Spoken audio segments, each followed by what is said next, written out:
Look. Listen. Taylor. Welcome. Guys, it's a podcast. Yeah, it's true. Hey, everybody. Welcome. It's Look, Listen with Geese Guyera. And Taylor. Yeah, him too. It's episode 118, believe it or not. Now, is today a very special day? Yes. Are we starting a brand new season of Liko and Roy and Dot? I know the answer to that. It's Please yes. The yeses have it, the ayes have it. It's Horizons episode 68, the first episode of Rayquaza Rising. I almost want to say the title of the episode now, but you're going to have to wait, guys, because that we save for Poke Discussion of the Week. Yes, Geese Peep. Guys, you got to be patient. Guys, Geese Peep, can we start this episode off strong for all the people listening with the greatest this week on Geese Peeps we've ever heard? Taylor, can you please set up Let's Peep on Let's Peep. What did we decide the name of it is? Peeping in with Geese? Let's peep in on Geese. Let's peep. Peeping in on Geese, right? What did Geese Peep say? Peeping in on Geese. Well, he says peeping on and you say peeping in, so we got to choose. You peep in, like you look through a window. Peeping in on Geese. That seems illegal, but go ahead, Geese Peep. Honestly, guys, if I'm going to be honest, have I been doing much? No.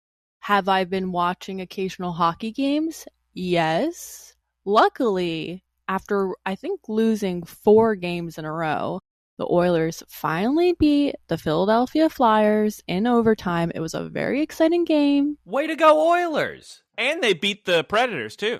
Yes, last night they did beat the Predators. Oh, it was very funny. Yeah, it was very funny.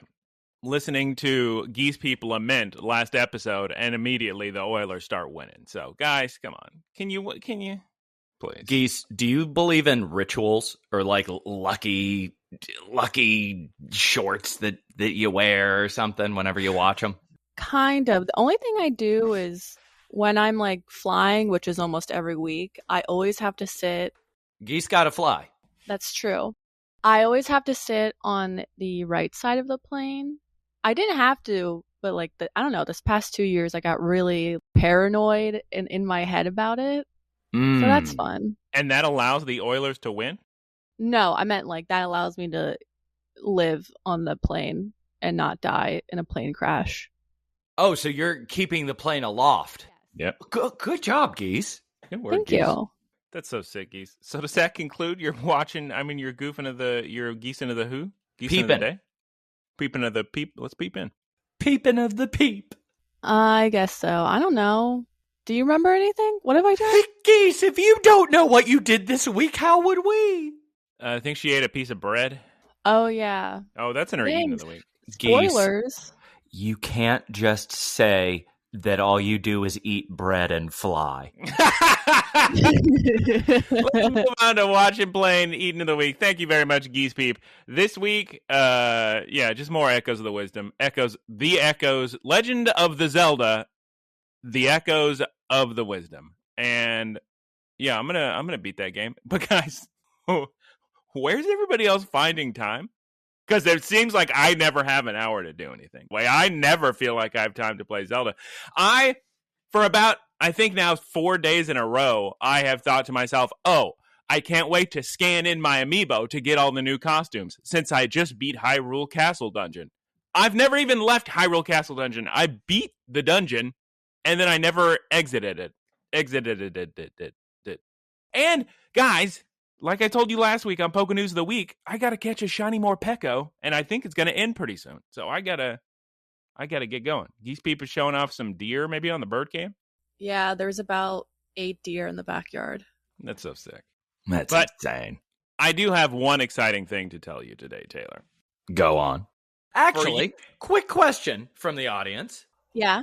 Do you think it's a real big missed opportunity for Nintendo to have called this game Legend of Link since it stars Zelda? No, it's still in the Zelda series, and it would have been kind of confusing and weird, and you'd have to make so many Wikipedia article differences, like it's a new series. People love making Wikipedia articles. They really do. Taylor, every Zelda you're playing a different dude anyway. Yeah, but they're all Link. Just happen to be named that. It's not the same guy.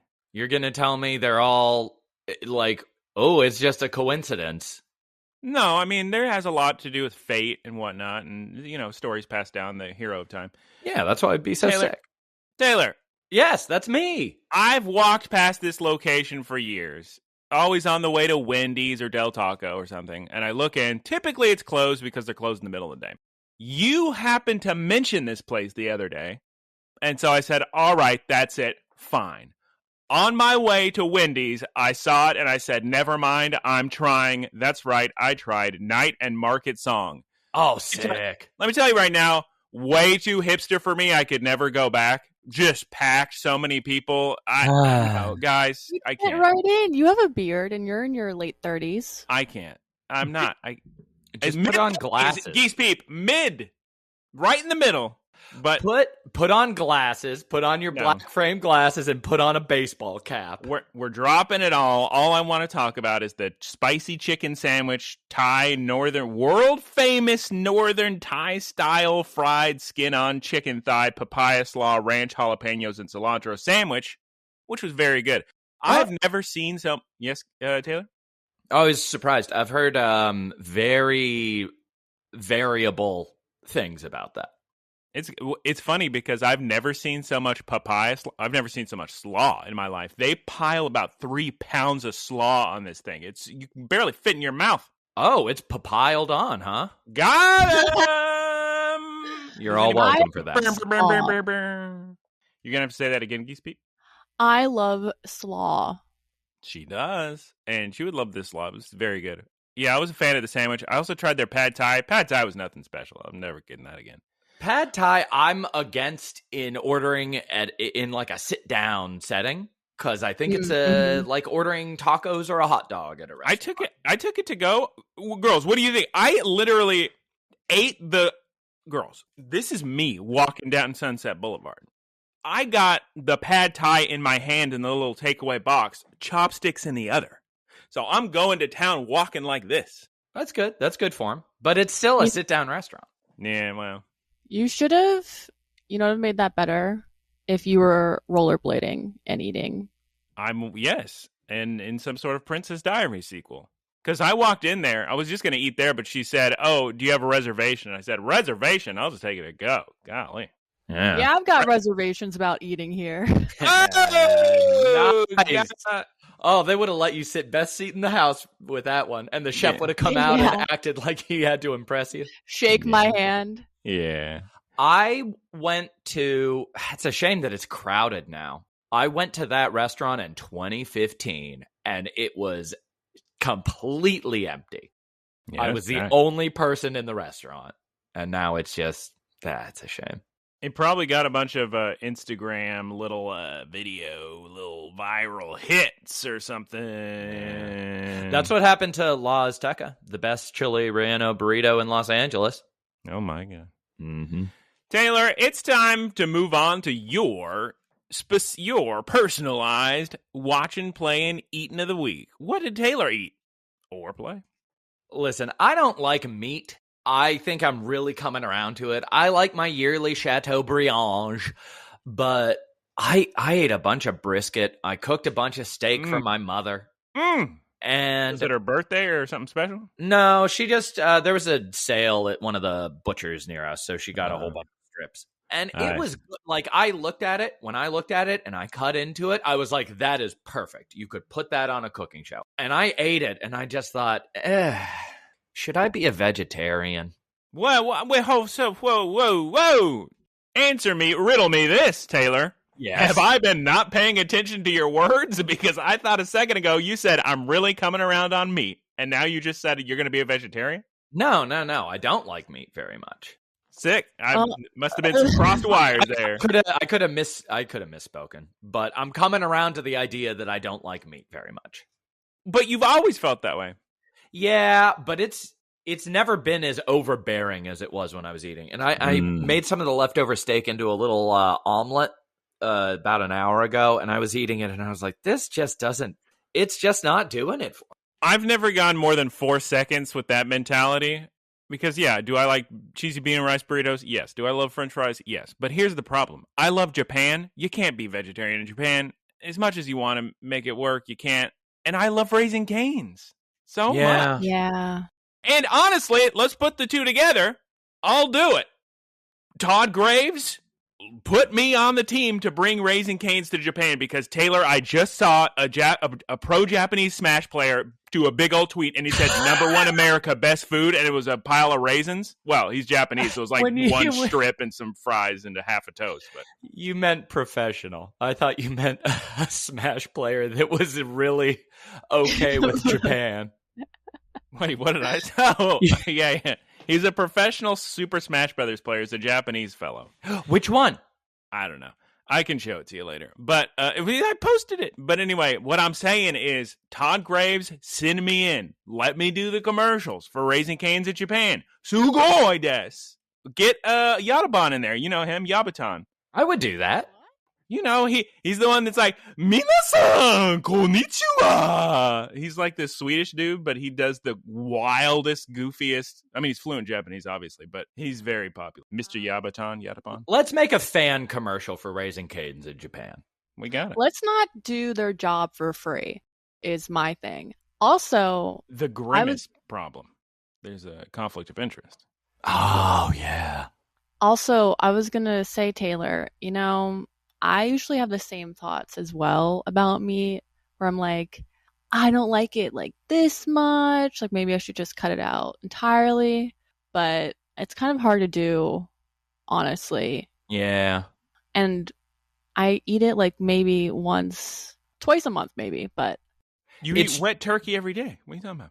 Oh my gosh, you're right. Oh, I'm thinking of red meat, I think. That's what I'm thinking of too, because I do eat chicken, but it's just for health benefits. Well, you do a lot of water polo and exercising, so you got to figure out, if you're going to cut out meat, what your protein source is going to be.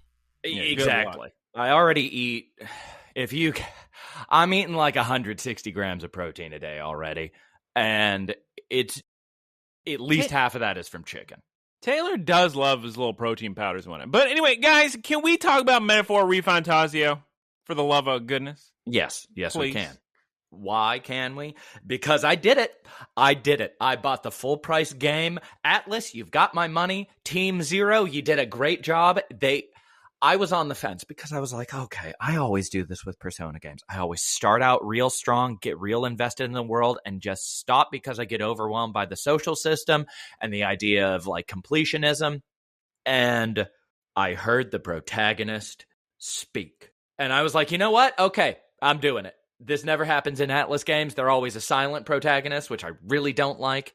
And it's not a child in high school, so I went for it. I bought it. I've been playing it a lot, been really enjoying it. If you like JRPGs, do what I said to do last week, play the demo, and then do what I'm saying this week, buy the game. It's a big demo, Geese Peep. Thank you very much, Taylor, for that very exciting recommendation for Metaphor Refantasio from the people who have brought you the Persona games. Geese Peep, would you like to finish up with your story of bread and Oreo thins? You duck. You're such a bird. Look. Listen. Taylor. I live in a household full of very busy people. I don't drive.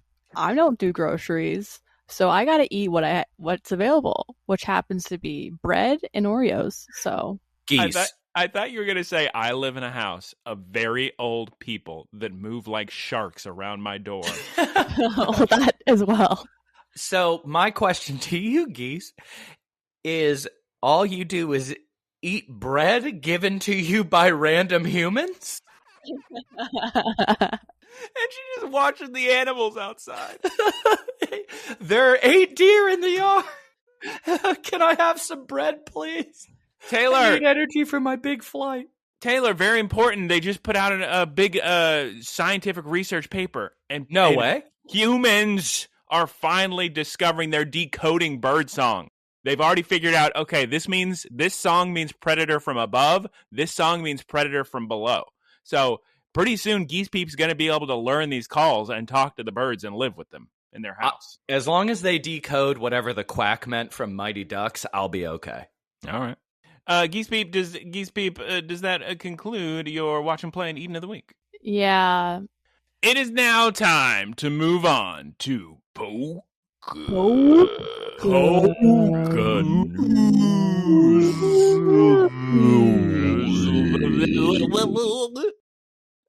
Sounded like it was going backwards.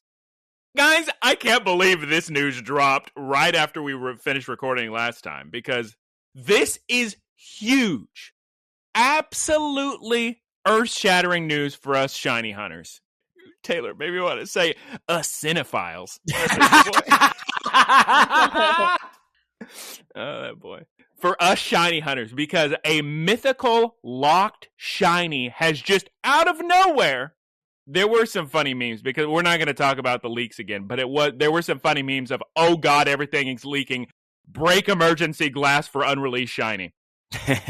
Meloetta, the mythical Pokemon, has been announced as available for shiny. And oh, this is my favorite kind of stuff. You, much like the shiny Mew from Go, you really have to earn this Meloetta. You have to, in your Pokemon Home Pokedex, natively transfer every single Pokemon from Paldea and both DLCs, so Kitakami and Blueberry Academy, which, big spoilers, I cannot wait for next week's episode of Pokemon. I'm losing it. This is very exciting. So, my Pokedex, of course, is complete, but my home-specific game dex is not. So I actually have to go back into the game, natively catch all of these Pokemon, and send them to home. And I'm so excited to do it. And I'm going to earn a shiny mythical for it. I'm losing my mind. That's got to be so sick, knowing that you, like, having something that you know you're going to be able to do. It's so funny, too, because, well, this isn't funny. I mean, maybe it's a shame. I don't know. But so Pokemon community is very large, as you could imagine with, I don't even like calling it a community. There's so many different people that enjoy the #1 entertainment franchise on the planet. So excited for how you are required to get shiny Meloetta. But there's this one kid I saw on Twitter who kept complaining about, man, I just want to shiny hunt it. I just want to reset it over and over again. And I don't want to say anything to this boy because I prefer it the way it is. I've encountered a lot of them. A lot of people who want all legendaries and mythicals to be not shiny locked, meaning they want to just sit in front of their console and reset it 10,000 times until it appears shiny. I actually hate that. I think it's going to stop someone from enjoying a game. Literally, when Pokemon Brilliant Diamond Shining Pearl came out, people wouldn't play the video game because they were locked into resetting the first beginning because they wanted a shiny starter. And to me, I'd rather you lock the starters and lock the legendaries so you can just have fun and play the game and catch a normal one and then earn the shiny a different way. That's just my opinion. I mean, those are just the people who really leaning to RNG, and it's keeping them from gambling. Thank God. I guess so. Their big argument is, it doesn't affect me. Why should it bother you that I can't do that? And I think, I'm trying to help you. But anyway, yeah, I'm very excited for that.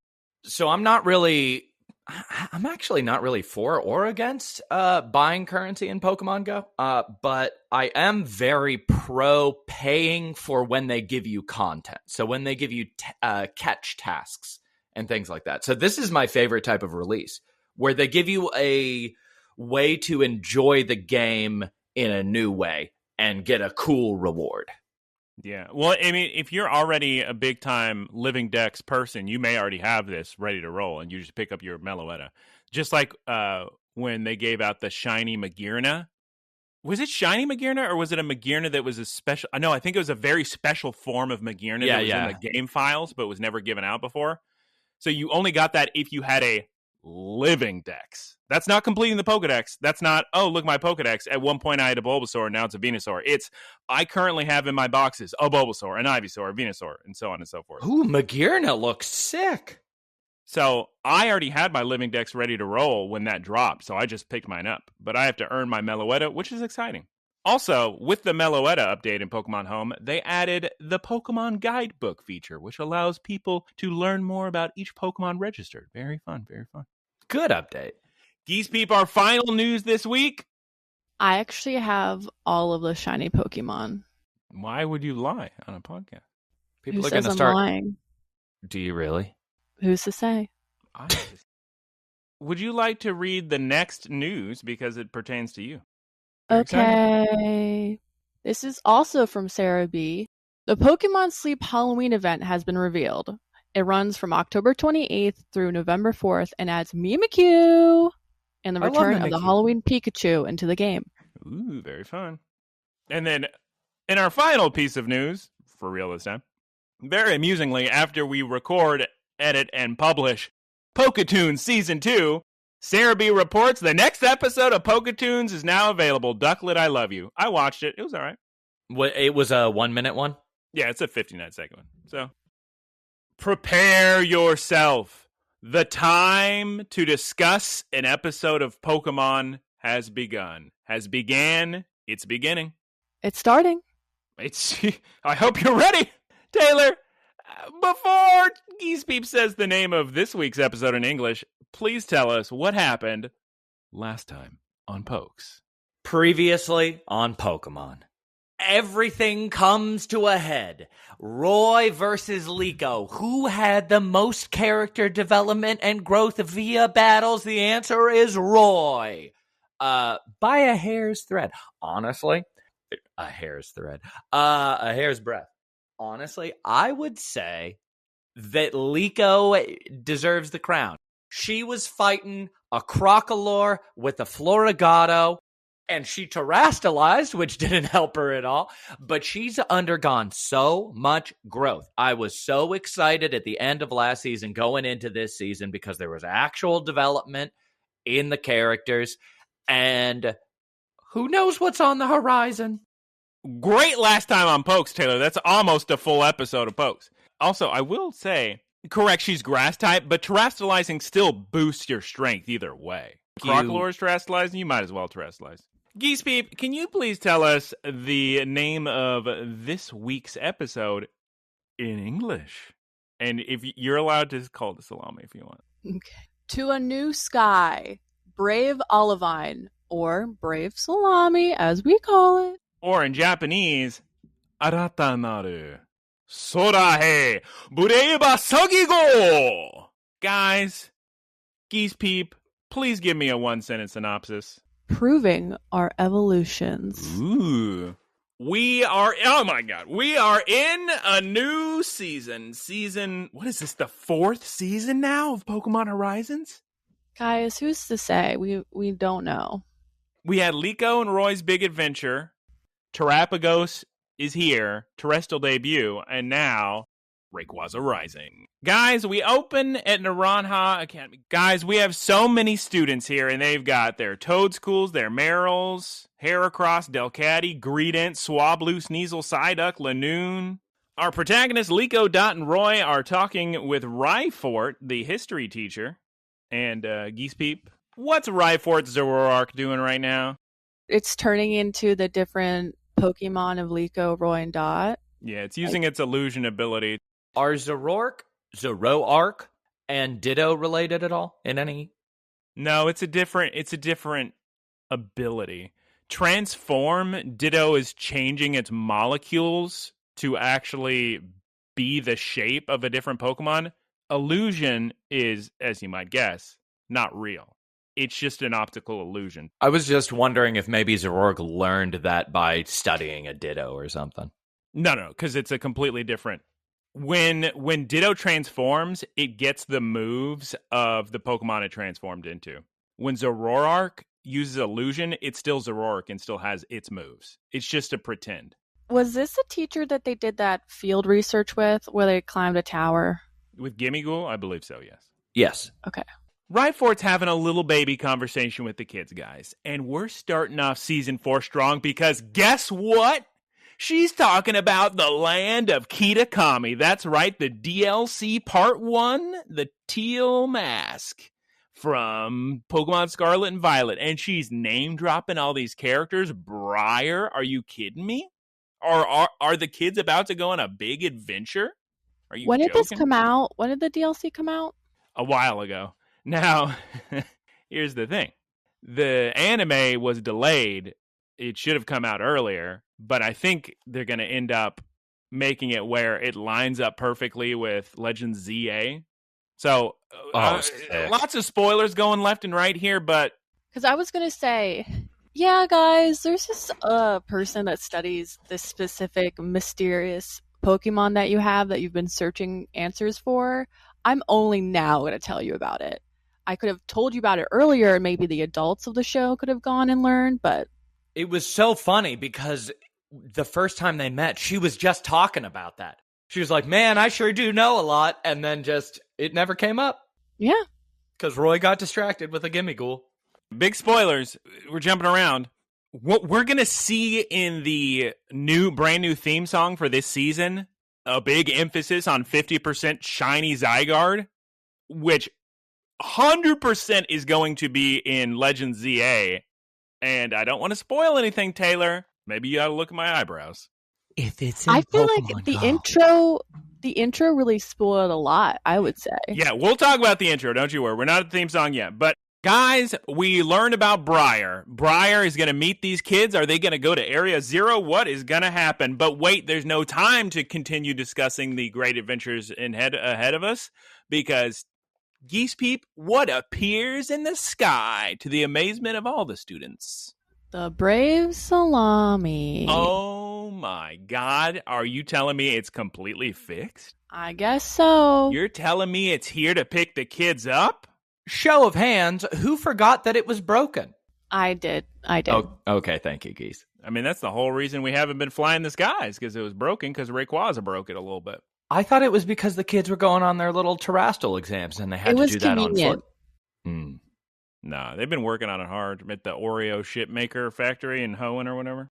All right, let's pick the protagonists up, and oh my goodness, Geese Peep, we get such a cute scene of Crocalor hugging Charizard. Charizard's so proud of him that he evolved. All of the Pokemon saying hi and like, oh, we missed you. Oh, so cute. Chansey telling all the Pokemon what's been going on all this time was adorable. Quaxwell dancing for everybody. Frito shows up, Geese Peep, and he's got big congratulations all around. He says, all right, you kids, look at you. Just a bunch of terrestrial test winning kids. How about that? Oh, my God. Well, one of them passed legitimately. All of them have passed their test, Taylor, and everybody's saying Tadaima, which of course means I'm home, which is sweet and cute. Let's get ready for a new season. And I gotta hand to them, it is a little bit hype. They're all putting their hands in together. They're all getting ready for a big new adventure on the brave Salami, the brave Asagi, the brave Olivine. Everyone's here except for Grandma. Thank you for bringing that up, because I was like, I miss Grandma. I do too. She's our core audience here at Look, Listen, Cast. She's busy. She's probably doing something. Yeah, she's investigating hamburgers, right? Yeah. I love investigating hamburgers. Guys, it's a new ship. It's an evolved ship. It's a new season. It's evolved season. Let's go into the theme song. And Geese Peep, we got a new song with lots of Rayquazas running around, lots of Daijobus being thrown left and right. Very anime. It's very anime, very J-pop. But yes, my favorite thing about both the intro and the outro, you can tell it's just nothing but nostalgia and, hey guys, remember how they used to be cute? Babies. I was laughing so much. If you play the video games, you are losing it in this new theme song, because we're seeing all these characters from the DLC. Carmine, are you kidding me? From Kitakami, and the Teal Mask, and the Antidote Disc.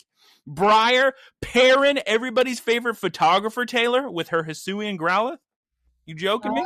Oh. Mm-hmm. We also see the Explorers, but they show a Methio all by himself. Oh my God, is he quitting the Explorers? Is he starting his own team? Whoa. And then we see Gibeon with his full face and all the 6 heroes and shiny Rayquaza and 50% form shiny Zygarde. And we even see stellar form Terapagos, which is funny they would spoil it in just the little intro, just the theme song, because we haven't seen it in the anime yet. Very fun. And here we get, Geese Peep, everybody stop the presses. They show us 3 characters from the back, one of which is Lucius, 2 of which we have no idea. Yeah. Taylor, it's a Laguna from Final Fantasy VIII situation. We're seeing characters from the past. One of the characters is just holding Terapagos. Who knows what's going to happen with these guys? I'm very excited. And then at the end of the theme song, we get a little picture of the protagonist.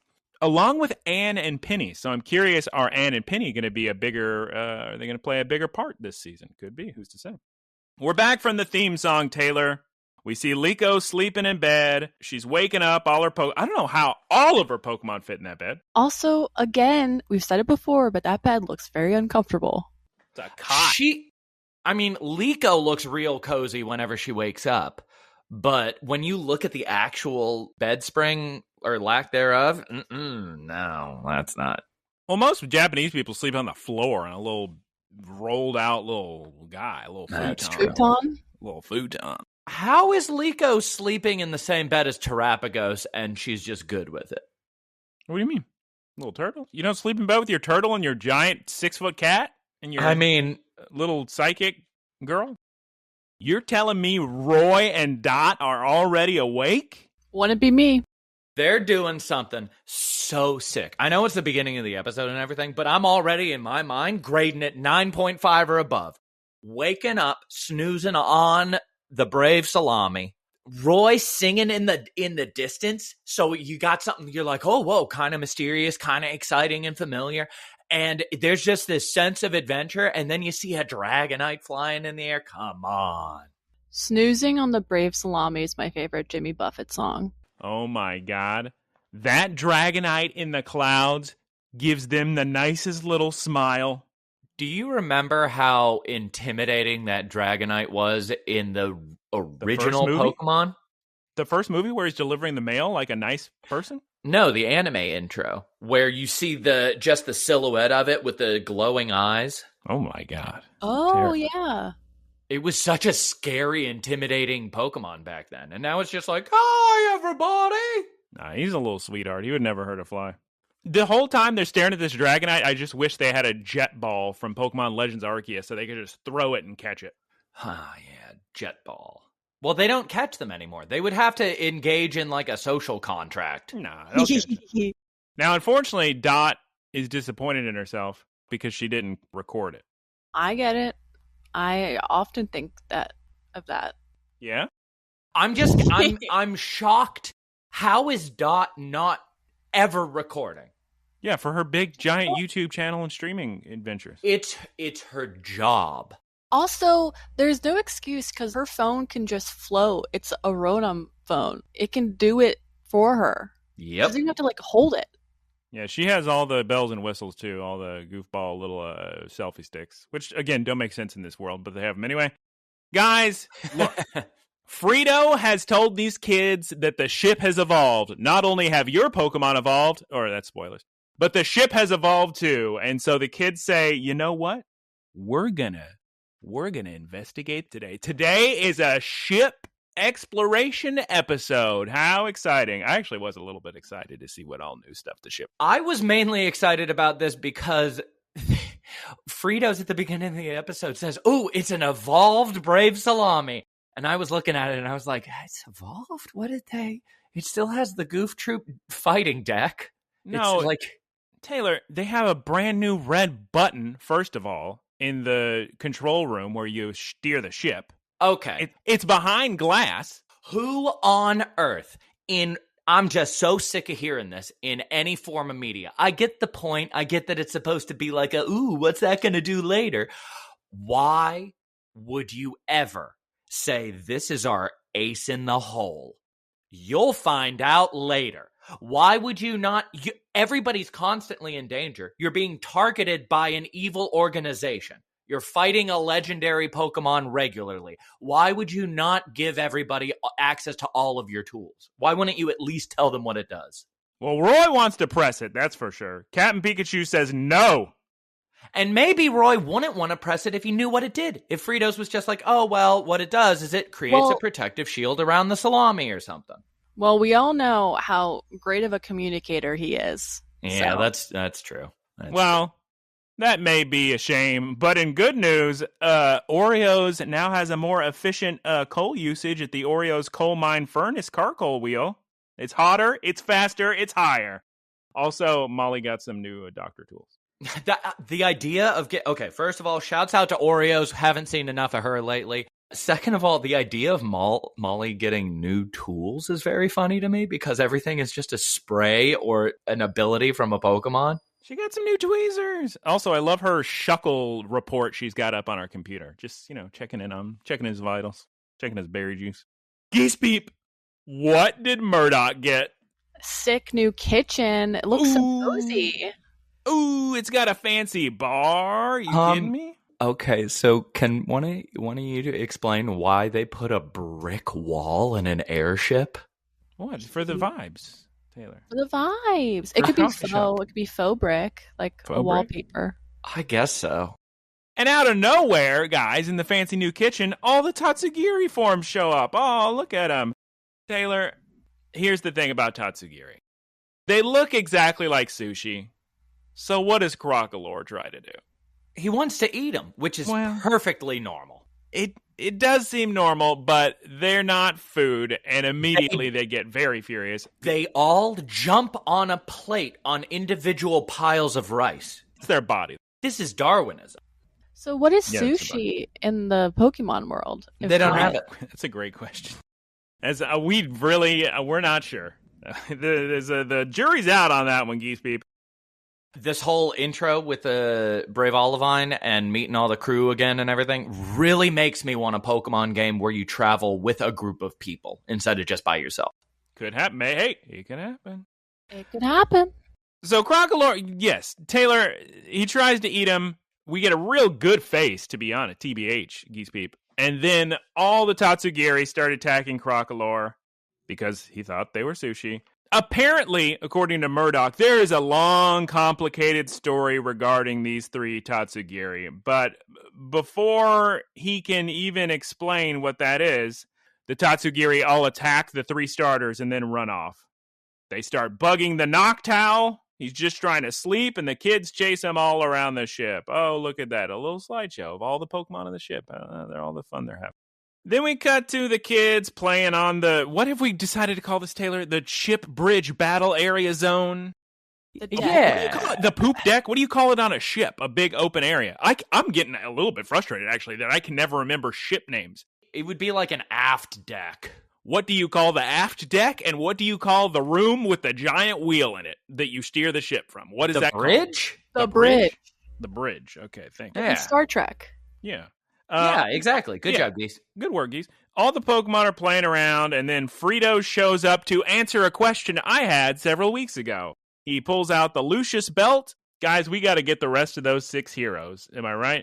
Why didn't Liko, in all of these troubles, pull out these legendary, or the one legendary Pokemon she has in the 6 heroes? It's because they were just in a box with Fritos.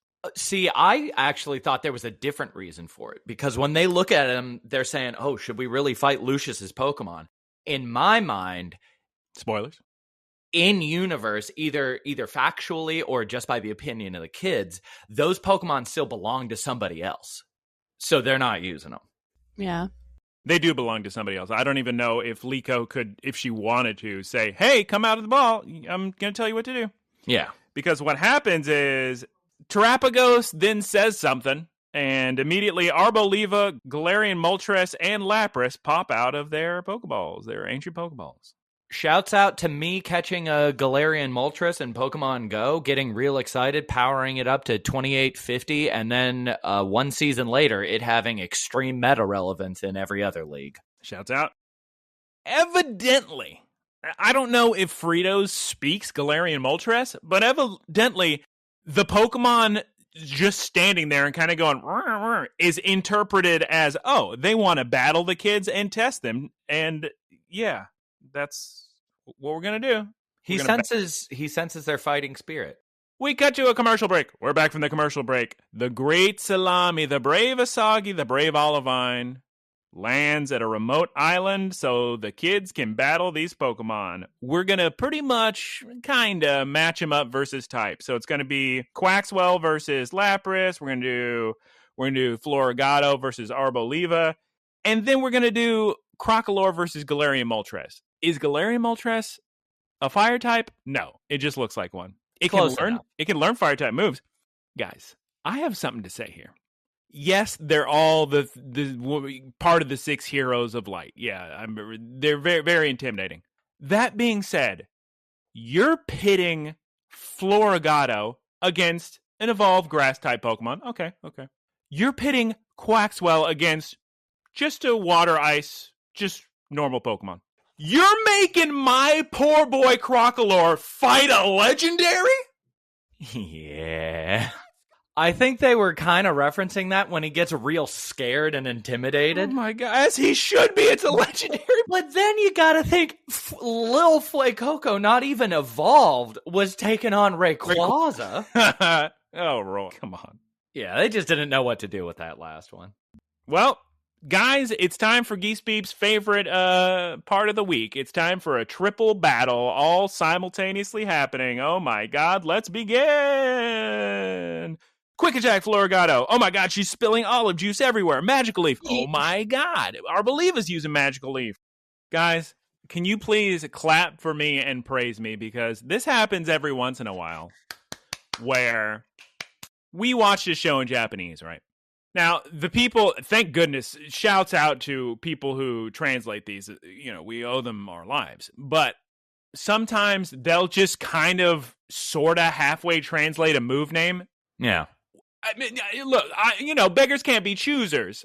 I'm just saying, if you're looking for suggestions, if you're going to give me the move name, just look up what the move is in English. Because otherwise, I have to spend so long listening to what Frito's, because Google does not help when I'm just typing in burning rage or whatever Frito said. So I'm having to listen to every little noise he's making to cross backquest reference to figure out that Galarian Moltres uses the move Fiery Wrath. Oh, when he said it's rage against rage, I was just thinking, Crocalor doesn't seem angry.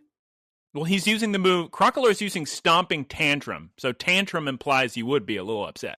I didn't think of it as a move name. I thought of it as their current battle state. The moves used in this scene are actually very funny for a couple reasons, and I'll bring it up later. But I'll spoil it. I'll spoil it right now. What happens in these 3 triple simultaneous battles is we see a lot of super effective moves being used. But what's hysterical is 2 of the moves are the exact same thing, which is kick him in the face. And yet one is flying type and one is fighting type. Stomping Tantrum, Fiery Wrath, Flamethrower. Oh my god. Rage against rage, just like Taylor says. And then we see, after we see Crocalor and Floragato using all these attacks on their opponents, Quaxwell's just gonna dance. Just dance, Quaxwell. Of the 3 fights, the one with Quaxwell is the one I was least excited about. Quaxwell is just dancing to prevent the lappers from hitting. Dodge those ice beams left and right. Oh my god. By the way, this scene just cycles through everybody, so try not to get too lost. I'll try and do my best to just say cut.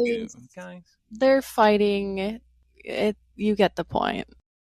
Floragato Vine whips Arboliva's Leaf Finger at some point and then uses the acrobatics to kick in the face, which, what I brought up earlier, very funny. Oh my god, it's super effective. I don't see why that's flying, but it is. Honestly, if you kicked me in the face, it would be super effective as well. It's a good point. That goes along with type advantage. Yep. Oh my god, Arboliva's using Grassy Terrain, boosting grass moves, healing itself. Poor Crocalor. He's just flying in the air from Moltres, just toying with it, using its wings to create like an air tunnel thing. It has to be up there with the most intimidating Pokemon I've ever seen. He's so scary. That and Rayquaza. Exactly. The ones that Fuecoco had to fight, and now Crocalor has to fight. The poor boy. Quick, Crocalor, use Disarming Voice. It's super effective. Oh my god. Children, you're doing so good. Quaxwell's still skating, by the way. Will he ever attack? You find out next week, I guess. Oh my god, low kick in the face. But this time it's fighting type move. Super effective against ice. Wonderful, wonderful. Oh my god. And by the way, at this point, all the crew members, all the Pokemon are watching, just amazed. Wow, they've made so much progress. Look at them. Oh my god, now they're terastallizing all 3 of them? You kidding me? I mean, it is pretty exciting, because they haven't seen him in weeks, probably. It's very exciting, and as a matter of fact, The anime takes its time with this terrestrialization. I'm pretty sure a third of the episode is just this scene of all three of them terrestrializing at this point. You're not going to like this comparison, but this scene really reminds me of every episode of Digimon I ever watched as a kid, because what they would do is they would all transform at the same time, and it would eventually just... And that's kind of what it did this time. Yeah, they did a little bit. Thank you, Murdoch, by the way, for the great YouTube thumbnail image. I don't know if you noticed, but Murdoch went big open mouth face along with Fritos and probably Molly or somebody, probably Oreos or somebody. He's got a lot to be excited about. Triple terrestrialization, magically flame charge liquidation, simultaneous triple explosion. Oh my god! Terapagos yells in excitement. All the three heroes do a small smile, and then they all go back into their ancient Pokeballs. Great work, team. Everybody's so proud. Looks like Frito says to the kids, he says, "Hey, protagonist, Liko.Roy, your Pokemon may have evolved, but it looks like all three of you humans evolved too." How about that, Geese Peak? Yeah. Also, Captain Pikachu approves. He said good. He says good work. Good work, guys. Well, no one could hear Liko's internal monologue, so she's grown quite a bit. Honestly, yeah. Geese Peep, it is time for us to go to Kitakami to research Terapagos. Let's catch the three remaining 6 heroes. Let's get Entei, Kleavor, and Shiny Rayquaza. Guess who's gonna have to fight Rayquaza and Entei? It's poor Crocolore. He'll be a Skeledirge by then. I hope so. Skeledirge is such a sick Pokemon. He's a big old alligator crocodile, and he's got a bird. He's got a firebird on his snout. Oh. Geese Peep, we then get a scene. Okay, we're done. We're flying off now. We get a little scene of Terapagos. He seems to sense something in the wind, Geese Peep. What is it? Well, my thought would be it must be the Explorers, and I imagined that the cut was going to be straight to the Explorers. To my surprise, it's actually a big announcement video from... Nidothing. Oh my god, a Nidothing video, a big giant announcement video. Guys, it's been a while since we got a Nidothing video, and this is in a live stream, actually. What's the big announcement, Geese Peep? Quaxly's evolved. Oh my god, nobody even knew? I was hoping that she would be reading the comments and the people would be like, boo. That would be good. Send it back. Oh my god. Well, Tinkatink's having fun in the little live stream. That was cute. And Geese Peep, what is the big reveal at the end of the video that shows I was correct the whole time? One of the Amaranth goons is watching the video. It did send it off to the Explorers. That's right. The Explorers grunts, Onia and Zerk, everybody's favorite characters. This is actually a very, very funny scene, Geese, where they're just arguing back and forth. What do the Onia and Zerk get into an argument over? About watching the videos, and he's like, what are you watching? And she's just watching a bunch of cat videos. Yeah, because she's giving him a hard time for watching a live stream, and he's saying, I'm trying to get stronger by watching Nidothing videos. And he says, what are you watching? And it's just 3 Sprigatitos laying in the grass sleeping. It's very funny. I really hope that this season gives way more time to Amethio's goons, because these two are fantastic. Yeah, Onia and Zerk. As I look back at my notes to make sure that's their names. But this funny little scene is interrupted by Amethio. Oh my god. He walks in, and I think he's just going to ignore them all together, but he says, you stay away from me. There's no future with me. That conversation really makes it seem like this is an enormous organization, not just 4 people. Yeah, there must be some more. I mean, there's a couple more people. There was a guy one time in one episode that battled Fritos one time. Amethio says, I've been dismissed from all missions. Sarah Ledge also looking kind of sad. But Geese Peep, these 2 grunts, Onia and Zerk, what did they tell Amethio? We made a vow to you. We'll follow you anyway. That's right, Geese Peep. These 2 still got his back. And looks like Amethio's gonna put together a team. Ooh. Shouts out to Amethio caring about his flunkies. You never see it. I know I've brought it up before. but I love when a villain actually cares about their underlings. Yeah, and he even says that I'm in your debt. Yeah, so sick. Maybe Lego can join this new team. They can battle explorers and be a big giant explosion. You know how good that would be if instead of having Amethio just reluctantly team up with them and then eventually fully team up with them, it would be so sick if one of them joined Amethio. Be so sick. And then we cut to Fritos and Cap. They're in the bridge, you say? Yes. And it's sunset, everybody's favorite time of the day, which means the episode's almost over. End of the episode. Oh my God, we already arrived in Kitakami. Jeez Louise, that happened so quick. I thought it was so funny that they said that, like acknowledging the fact that it would take them like 5 episodes to go anywhere. I was laughing about it too because they're like, no, really, we've upgraded. I swear.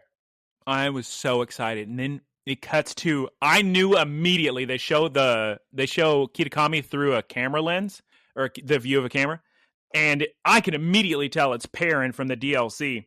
And she's photographing scratches on a rock from Cleavor. Oh my God, one of the 6 heroes of light, Taylor. So sick. And we get a to be continued. Oh, I'm so excited for Kitakami next week. You have no idea. Geese Peep, please, before we discuss this episode, tell us what happened this week in Frito's Seminar of the Week. Geese Peep, please, take it away. Frito's Seminar of the Week. Today's seminar is on Lapras. And I'm like, why? Why isn't it on the sushi Pokemon? I want to know about them. That's a Giri. Lapras is a very kind and intelligent Pokemon. They love doing a certain thing to people and other Pokemon. Is it A, cuddling, B, giving rides, or C, slapping? B, giving rides. Yes, they love swimming with people and Pokemon riding on their backs. And then we get a cute animation of Captain Pikachu on a Lapras, and then a bunch of other water Pokemon. They all are having fun. Yeah, there's a lot of water Pokemon. Geese Peep, there's a Krabby, a Shelter, a Poplio, a West Sea Shells, a Wingull. And I don't know if you noticed, Taylor, but the mythical Pokemon Manaphy hops on Lapras' shell. Also, there's a Marini. An Oshawott, a Horsey, and a Marini, yeah. They're the first ones on. If you put Oshawott in a shot, I may as well not see anything else that's going on. I love that Pokemon. Real quick, I need to discuss the outro. The new outro song. I like it. I'm a fan. It's catchy. I don't know. I'm not crazy about it. So, here's the thing about the outro. I think the dances are kind of fun. It's going to get made fun of. I can tell that people will make fun of they're doing the little, I'm just a little trendy Japanese kind of dance with the little thumbs up. They're all in Decora fashion with a lot of stickers all over them, which is kind of fun. Just reminds me of that Naruto outro in one of the seasons of Shippuden, I think. Ooh, Taylor got his anime minute in the last second of the episode. Mm-hmm. Barely squeaked in. J-pop. But you, Taylor, I'm gonna call your bluff here. You're gonna lie to my face and say you didn't like the outro when there's a whole 6 scene of Roy and all his Pokemon in sunglasses coming into the frame. I lost it. They're all sliding into the frame with that cool music going. That is sick. I know it's sick. Very good. Okay. We did it. We just got the Good work, everybody. Okay. Yes. And then yeah. Fun episode. I would even say that maybe this would be a better ending episode for last season. I also had that thought. It may have worked more as a goodbye than last week's just big battle. I don't know. I'm not a professional. How am I supposed to know? For a first episode back, it's hard to say. Maybe I should stop judging these episodes based on what I think a first episode and what I think a finale should be. Because if we think about it, Taylor, because I was listening to us discuss when I edited the last episode of Horizons, we were putting a lot of expectation on the finale. But typically, like if you think about Breaking Bad or something, the best episode of a season is normally the penultimate episode or something. Right. The second to last. Here's the thing. I had fun in this episode. I liked learning about the new stuff in the ship. I thought there were a lot of cute moments. Crocolore and Charizard hugging were so cute. Oh my God. I even had fun in the battle. Yeah, I don't have a lot of complaints about this episode. I mean, you could say it's just filler, goofball, but you guys have no idea how many points are being added because they're teasing Perrin and all these DLC people, and we're getting new Heroes of Light. It's easily in the 9 for me. I mean, we don't want to go crazy. I don't want to, maybe 9.4 for me, 9.3 maybe. Oh, I will say they did do a good job of summarizing the whole point of why they terrestrialized, or why they learned terrestrialization. So I will give it points for that it's a good first episode in that way. I even love the Captain Pikachu Frito Seminar of the Week. Everyone jumping on Lapras's shell. And we got more. We got sick stuff. We even had sick stuff with Amethio and his goons. And I thought you were gonna go. And we even got sick stuff. We even got sick stuff. And the hilarious scene with her just watching the Sprigatito cat videos. No, this is a great episode. I'm not gonna hear any slander. It's easy 9.4. Should honestly give it more points, but let's calm down. I'm giving it a 9.4. What's your score, Geese? Type that in for Geese too. Oh, which Geese's score? I couldn't hear over Taylor. A 9. A 9.0. Taylor, how'd you feel about this episode? Beginning of the episode, I was thinking 9.5 minimum. I'm so excited to go on this adventure. Less than 30 seconds later, all I could think was, why wasn't this the finale of the last episode or the last season? But maybe we don't need to keep harping on that. Maybe we don't need to worry about, is it a finale? Is it a first episode? I mean, when you've got a gigantic 50 episode arc, or how many episodes was the last arc? I don't know how many in each. Well, probably 20 something if we're episode 68 right now. Okay. It's such a gigantic story, and then you finish it off in the way that you did the last episode, and you had this one just sitting there. I really don't like that. I'm going to give it a 9.2 because it's a fantastic episode, and that intro carries the rest of it. I didn't care for the battles because all of these battles were nothing compared to Liko versus Roy.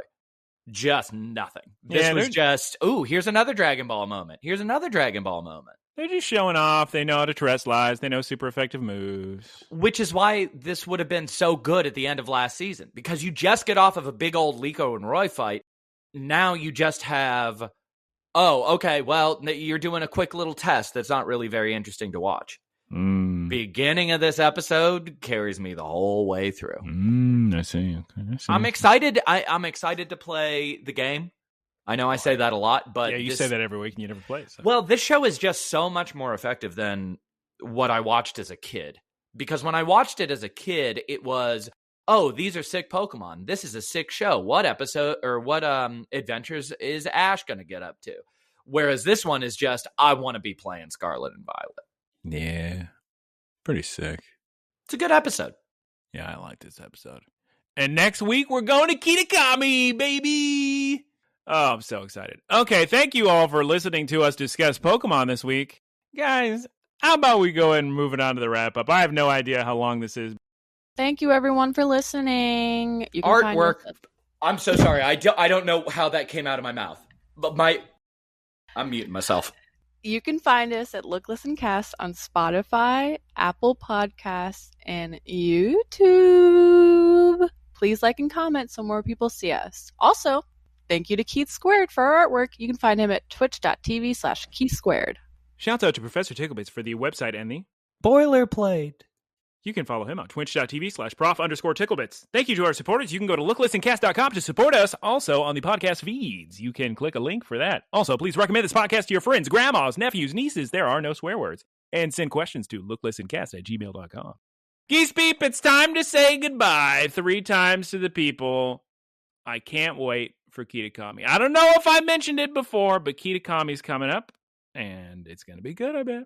The cool thing is, I don't actually know what that means. Is that a character either. Or a region? It's a region by Johto. It's the first DLC of Scarlet and Violet. Oh. Bunch of new characters. Fan favorites, to be honest. Geese Pete, please say goodbye to the people. Give me a goodbye. Goodbye, everyone. And then Taylor can do one goodbye. Goodbye! Geese Peep, a couple more goodbyes for everyone, please. Goodbye. One more goodbye. Goodbye. Goodbye. Howdy, y'all. It's me, Geese Peep. Thank you for listening to the Geese Peep Productions podcast. Geese Peep Enterprises, doing business as Peep Industries, together with its subsidiaries, is a diversified worldwide entertainment company with operations in media networks, talent management, parks and resorts, multimedia entertainment, and consumer products and interactive media. Geese Peep Enterprises is a Dow 30 company.